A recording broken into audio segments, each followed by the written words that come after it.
Il faut tirer les leçons des échecs de la guerre en Irak. C'est ce qu'a réclamé à la Chambre des communes le Premier ministre conservateur David Cameron.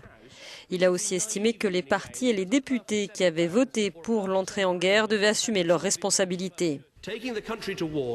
Engager un pays dans la guerre doit toujours être un dernier recours, dit-il. Ça ne doit être fait que si toutes les alternatives crédibles ont été épuisées. Oui, la Grande-Bretagne tirera les leçons de ce rapport. Mais comme nous intervenons aujourd'hui contre Daesh en Irak et en Syrie, la Grande-Bretagne ne doit pas réduire son rôle sur la scène internationale et ne doit pas échouer à protéger sa population. Dans les rangs de l'opposition, le chef du Labour, Jeremy Corbyn, avait lui voté contre l'intervention en Irak. Il s'est au contraire excusé au nom de son parti. Il y a des leçons immenses à tirer pour chacun d'entre nous aujourd'hui, dit-il. Nous devons réfléchir très sérieusement avant de prendre de nouveau des décisions sur une action militaire sans mesurer les conséquences pour ceux qui vivront dans les décennies à venir. Ces décisions ont souvent un résultat aux conséquences incalculables.